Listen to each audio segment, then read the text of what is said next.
बहुत समय पहले की बात है। एक छोटे से गांव का नाम था सुखपुर। इस गांव में लोग बहुत मेहनती और ईमानदार थे।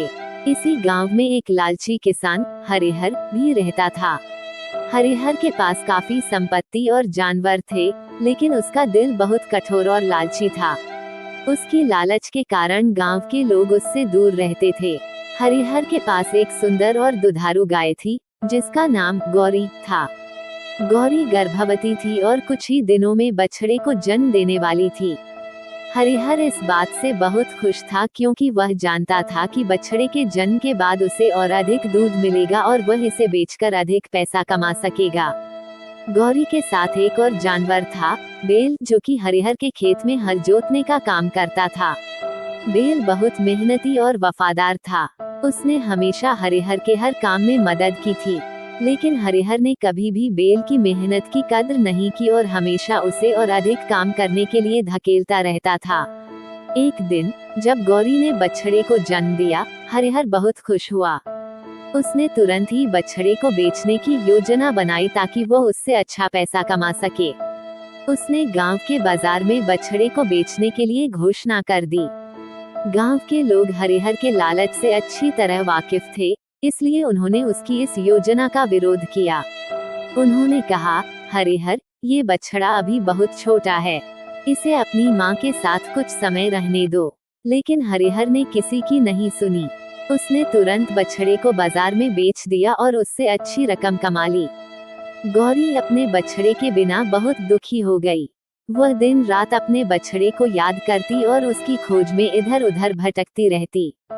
हरिहर ने अपनी लालच के कारण गौरी की पीड़ा की परवाह नहीं की।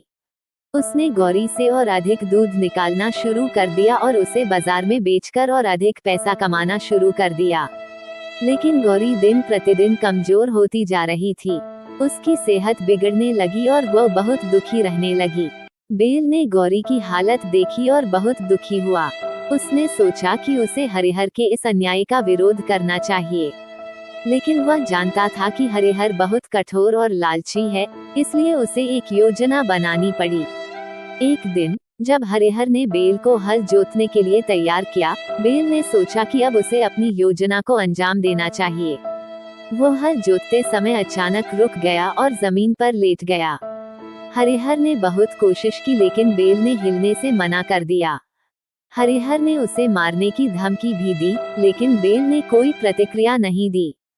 हरिहर बहुत गुस्से में आ गया और उसने बेल को भूखा रखने का फैसला किया, ताकि वह काम करने के लिए मजबूर हो जाए। बेल ने भूखा रहना स्वीकार किया, लेकिन उसने हरिहर के अन्याय के खिलाफ झुकने से मना कर दिया। वह लगातार जमीन पर लेटा रहा और काम करने से इनकार कर दिया। हरिहर की फसलें बर्बाद होने लगी, क्योंकि बेल ने हल जोतने से मना कर दिया था। गांव के लोग भी हरिहर के खिलाफ हो गए और उन्होंने उसकी मदद करने से इनकार कर दिया। हरिहर की हालत दिन प्रतिदिन बिगड़ने लगी। उसने सोचा कि अगर वह इसी तरह बेल और गौरी का शोषण करता रहा तो उसकी पूरी संपत्ति बर्बाद हो जाएगी। आखिरकार हरिहर ने अपनी गलती समझी और उसने फैसला किया कि वह अपनी लालच को छोड़कर अपने जानवरों का सही तरीके से ख्याल रखेगा। उसने गौरी और बेल के पास जाकर उनसे माफी मांगी और वादा किया कि अब वो उनका अच्छा ख्याल रखेगा। गौरी और बेल ने हरिहर की माफी स्वीकार की और धीरे धीरे उनका स्वास्थ्य बेहतर होने लगा। हरिहर ने गौरी को भरपूर खाना देना शुरू किया और उसे अच्छे से देखभाल करना शुरू किया। बेल को भी अच्छे से खाना और आराम मिलने लगा। धीरे धीरे गांव के लोग भी हरिहर के प्रति नर्म हो गए और उन्होंने उसकी मदद करनी शुरू की। हरिहर ने अपनी लालच को छोड़कर अपने जानवरों का अच्छे से ख्याल रखना शुरू किया। उसने अपनी मेहनत और ईमानदारी से फिर से अपनी संपत्ति को संवार लिया। अब गांव के लोग भी उससे खुश थे और उसे सम्मान देने लगे थे। हरिहर ने सीखा कि लालच कभी भी किसी का भला नहीं करता और हमें हमेशा अपने जानवरों और दूसरे लोगों के साथ दया और प्यार से पेश आना चाहिए। इस प्रकार हरिहर ने अपनी गलती से सीख लेकर अपने जीवन को सुधारा और एक अच्छे इंसान के रूप में पहचान बनाई। गांव के लोग भी उसके बदलाव से खुश थे और उन्होंने उसे फिर से अपना मित्र बना लिया।